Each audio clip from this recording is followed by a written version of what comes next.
G'day, I'm Arby, and I'm out here today with Damien Baker, the owner of BG Engines in Sydney's western suburbs, one of Sydney's premier performance speed and performance shops. And this afternoon, we have got an awesome afternoon where we unwrap the legendary Dodge R5P7 engine.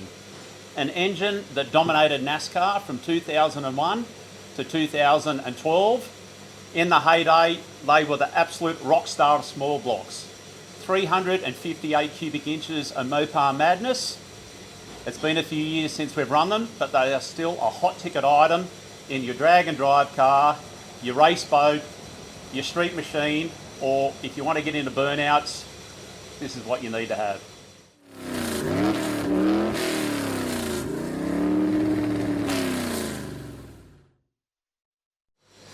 So folks, if you haven't heard about these engines, seriously badass.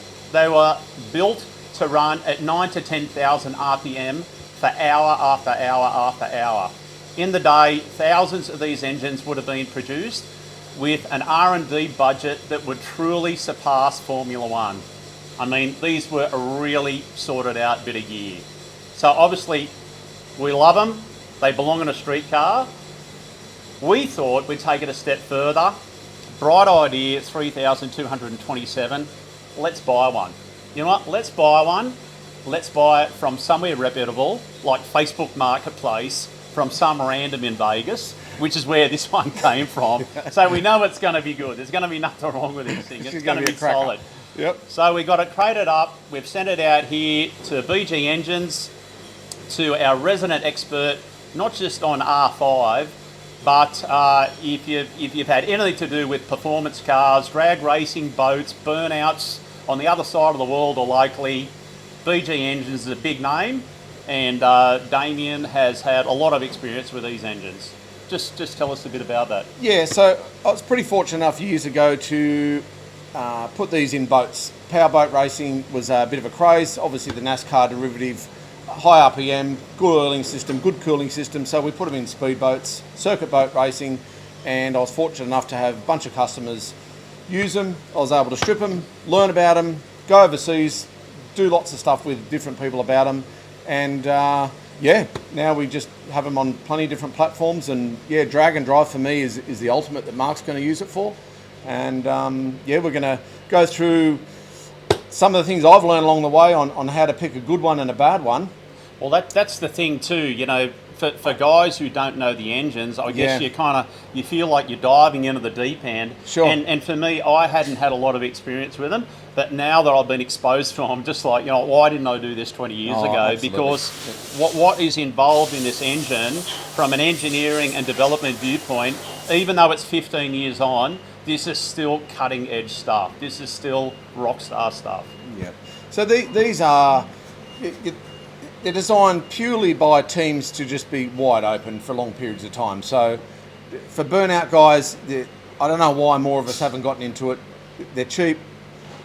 They're just designed to do it. That's probably the biggest thing. Where these guys love their LS platform, but you know what? Yeah, I don't know.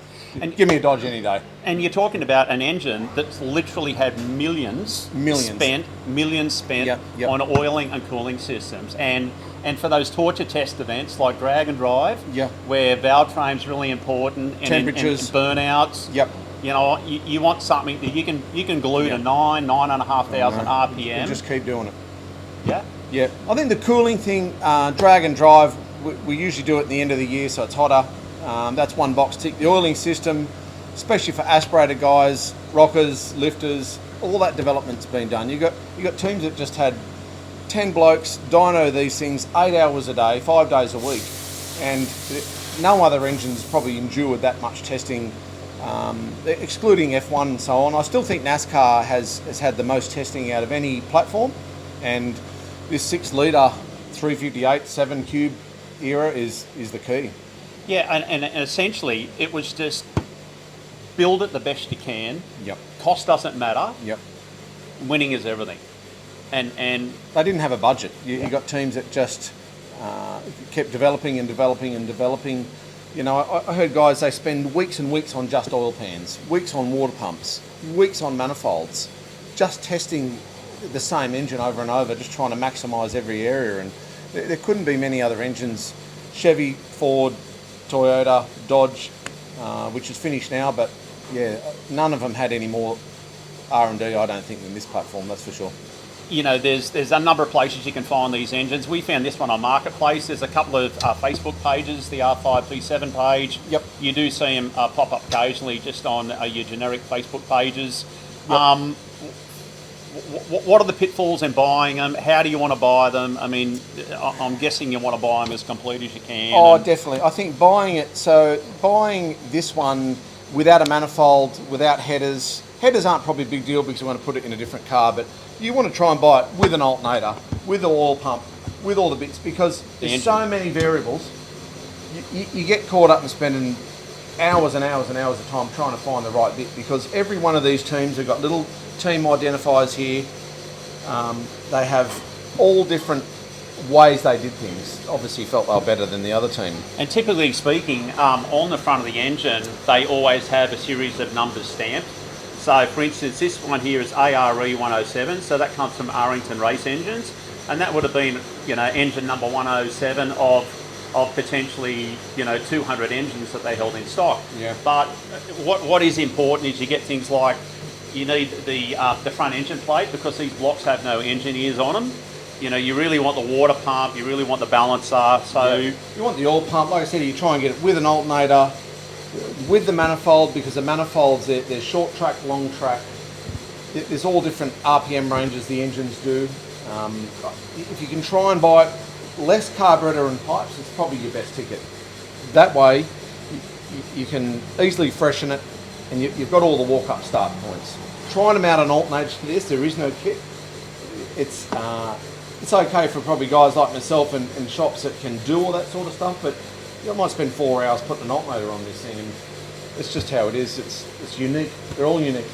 So what's the easiest way? I mean, if you've got an engine that you've got a mate looking at, or you're going to go and have a look at, what's the easiest way to identify what it is? Well, look, I think probably first up is that this R5 P7 is the most common platform.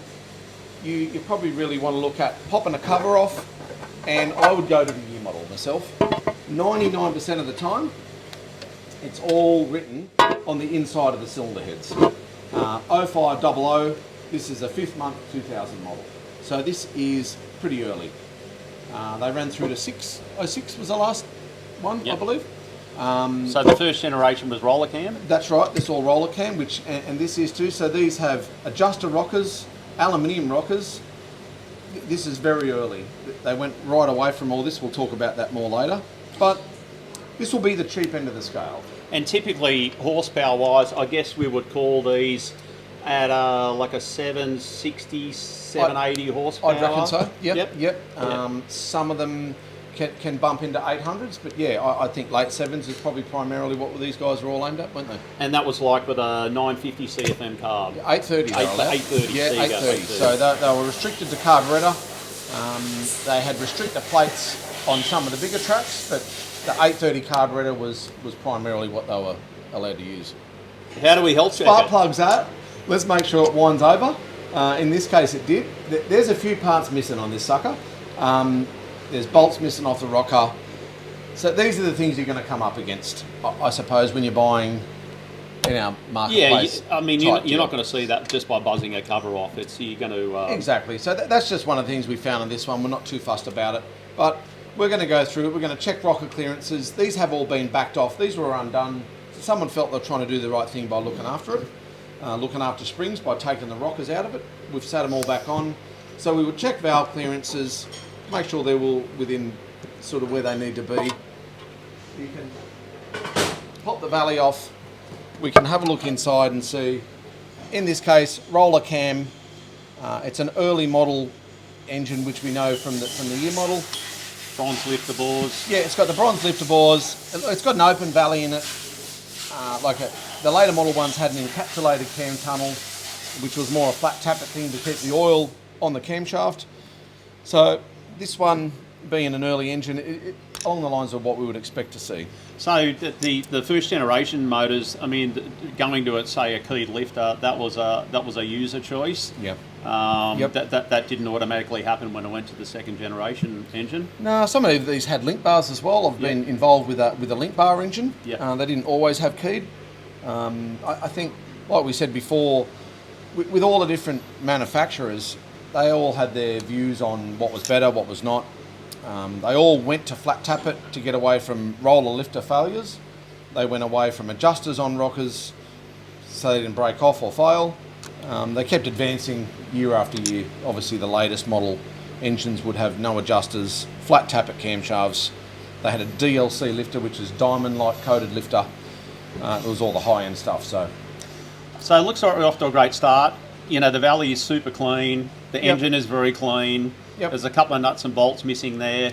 Insofar as health checking them, valve springs. Yeah, we can put a spring tester on. We can go through and check those. Let's just say that, from my knowledge, 200 and 600 was probably the norm for most of these guys. There was some variations. Everyone's got their own opinion, but that was primarily what they would have from the amount that we all pulled apart. From the solid roller guys, even the flat tappet guys went softer and softer, but the solid roller in this case was, 200 is probably a number. So we can grab a tester, have a quick check, and get ready to flip it over, pull some rods off it, make sure it's got bearings in it.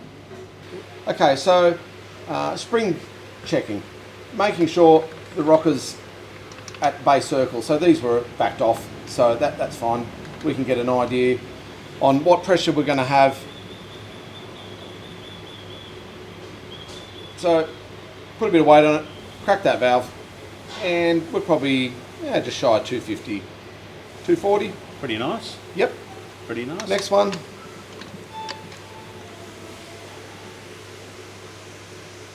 Fraction more, around about the same. So I guess here we can see the benefit of this engine being stored with the rockers backed off. Yep. Look at that, nearly the same as the first one. 240, rubbing 250. Look, we're probably looking for something that is, let's say, is like 150. Would be probably a quick indication that it's got a broken inner spring. Then we can delve into it a bit further, but there's another one, 245, 250. Perfect. So we would just go through, repeat that throughout all these guys. 245, rubbing 250, same again, all within the window that we wanted to. So we can repeat that, keep rotating the engine until we get everyone off, and fingers crossed we've got a set of springs in this thing. So every one of these engines that were produced essentially would have had, with the various teams, an engine document book. And as we know, this is an Arlington 107. So at the end of every race, and there's some fantastic videos on YouTube. Penske have a great one on a tour of the engine room. So the attention to detail was so incredible. So the engine was stripped down in these incredible air-conditioned facilities, clinically controlled with scrubbers, where just the tiniest speck of dust was critical. Yep. So this is engine 107. So at the end of the race, this would have come into the shop. They would have blown the thing apart. The block goes into an ultrasonic tank. They keep the crank, they keep the heads, they keep the block, all the valve train, and the rest of it goes in the bin. So we know from the front of the engine that this is engine 107. And what's interesting is you have a look inside the engine here on the crankshaft. You can see the bottoms of the pistons and the crankshaft is numbered 107. And also the main caps in the engine are also numbered 107. So that tells us that even though this motor is 20 years old, it's never been apart. It still has all the original components from when it was raced, which is pretty darn cool. And if you have a look in that bottom end, I mean, look at it, that is just a thing of beauty. 3.2 inch stroke crank, 4.108 bore. I mean, they had a phenomenal rod ratio. Yeah. Squirters. Yeah, the later model ones had encapsulated oil pans that kept every section, basically 4 sections they put them into. These earlier ones not so much, but didn't seem to hurt them.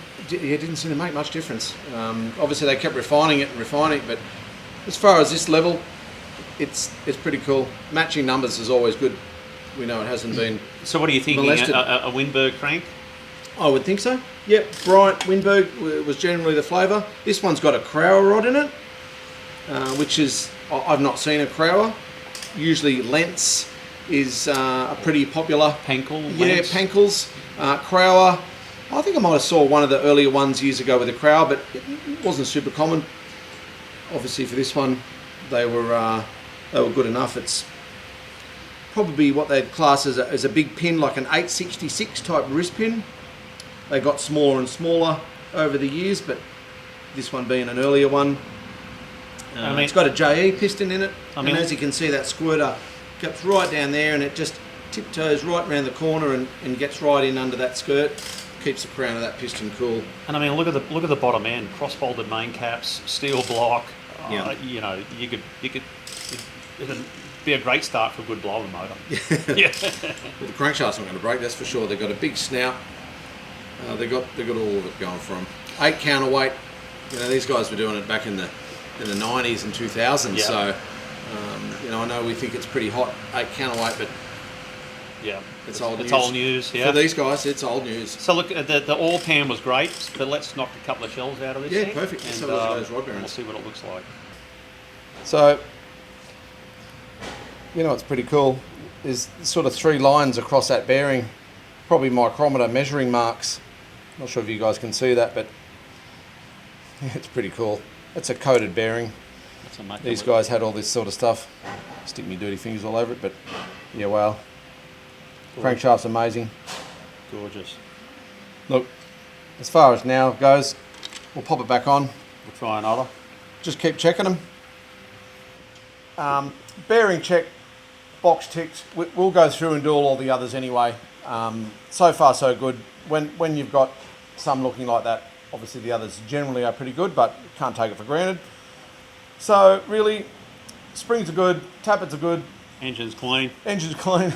Turns over. It's got no part numbers in it. The numbers match up, so it's half a chance. We've got all the bits we need to make it go. Let's put a pan on it and put it on the dyno. Yeah. Do some fun shit. So, I reckon what would be really great, because we never really get that opportunity, is people are always talking about back-to-backing fuels. Yes, yes. You know, you can dyno on a MS109, or you can dyno on E85, and it's very rare that ever happens. All 3 of them. But let's try it. But today, yep, we're going to do that. We can put it on pump gas, we can put it on race fuel, we can put it on E85, and we can put on alcohol. So you're going to get the broad spectrum of what this engine can make on any one of those fuels. Let's get on it. Let's do it. Okay, so we've finally got this thing on the pump. An exciting moment, I've got to say. We've had this engine for about a year, and it's taken a lot to get it here, I've got to tell you. Health check's great. We've got 15, 20 litres of oil in it. It's not leaking yet, which is always a great start. Right. We've had a bit of a run around the shop, and we've got some predictions on what this thing is going to make. So, yeah, the demos rallied amongst the troops, and let's run through it. Alright, so we're a bit of a lunchtime discussion. I'm going with 770 being an earlier engine. Dave, he's a bit shorter.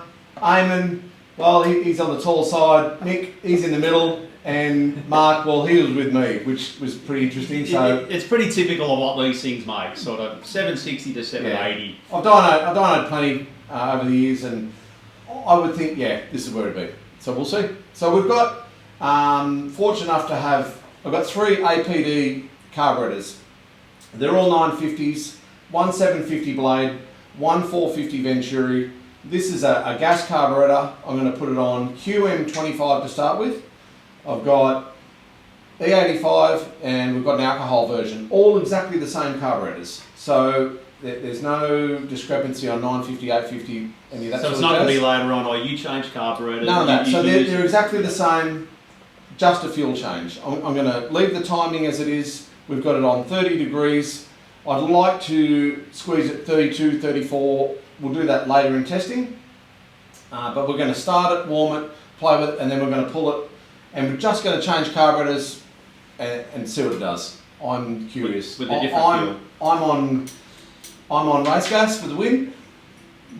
We'll see. Hopefully E85 is better because that's what we're going to drive this sucker on. So absolutely. And the reason we're going to go E85, well, if it survives the dyno, is the price of fuel, of course. It's not. This thing isn't going to run on pump gas. It might rattle around the street on it, but you're not going to beat on it on regular unleaded. Yeah. So it's going to have too much dynamic cylinder pressure to race on unleaded.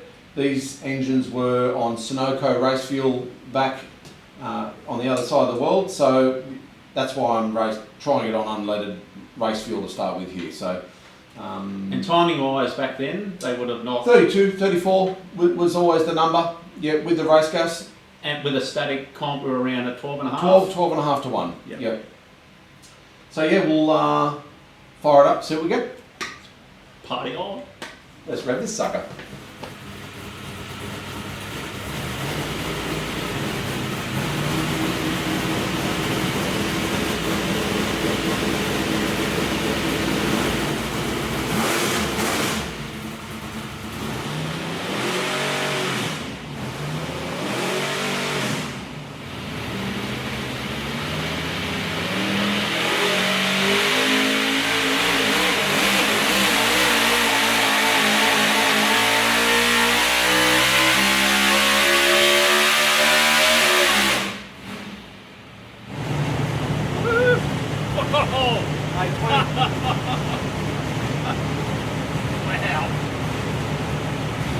Well, we got that one wrong.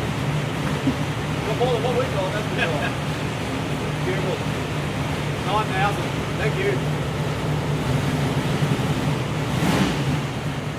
That was our gas carburetor test. We are now going to flip it over to E85. It is going to be predominantly the fuel that Mark's going to run on the street at drag challenge. But straight up, we've got to say, you know, we were calling 770, yep. 780 horsepower. Yep. First full pull, 822. Second pull, 826. Yep. Out of an early out of the box. Like that's just it's cool. Out of a dirty old carburetor small block. I know. It's awesome. It's and sounds perfect. Like, yeah. So we've got a clear view filter. We keep checking that. It's fine. Yeah. Let's do this carby change. I'm keen to see what she's got. So we have APD carburetor. Same again. We bought this off Marketplace. Put a bit of a kit through it,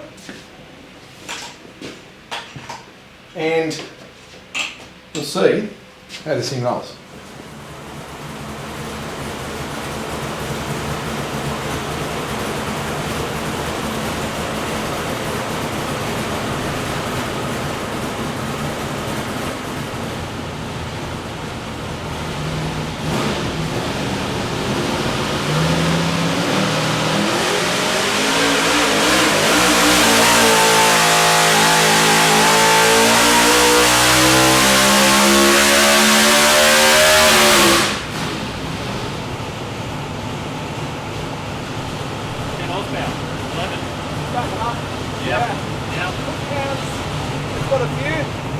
But yeah, we gave away 10 there too.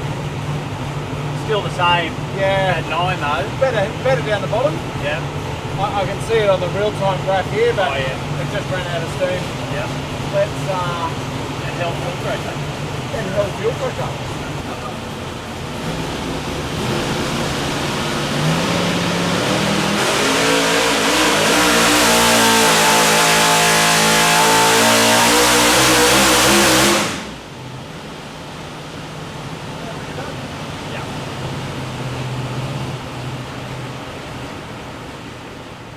Well, they say Mopar or no car, and now we can see why.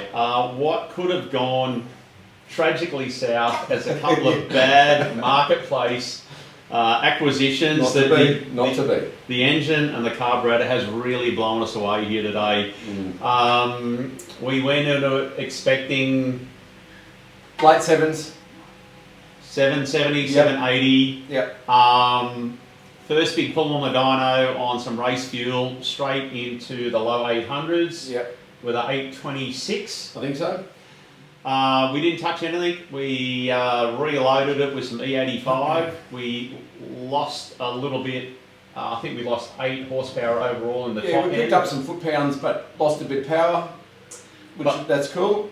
But the big surprise, which often comes with these, highly tuned, small combustion space, aspirated engines, aimed at race gas type deals, was alcohol. Alcohol. Yep. So often you get to lose with that because you're essentially losing combustion space. Well, you're taking up places, you're taking up area with fuel. So these engines are aimed at gas. Not today. Not today. Alcohol was the big winner. Foot pounds and power. So we ended up with methanol, 839 horsepower. and 855 foot pounds. But winner. Fantastic. So look, once again, it's often great to venture down the path of something you don't know. Not a lot of people have dealt with these engines. They've obviously been a big hit in recent times in the burnout fraternity. But insofar as drag and drive potential, streetcar potential, even your ski boat, look, what's not to like? Yeah, I think look, there's a bunch of guys, there's myself, I think Nidri down in Victoria, there's a handful of other guys as well that know plenty about these things. I don't know, jump on board, try it. They're the way to go. They've got everything going for them. Yeah, we've got to try and buy them all before other people get involved. Fair enough, all right. Don't get one. No, great win for everyone. Cheers, guys.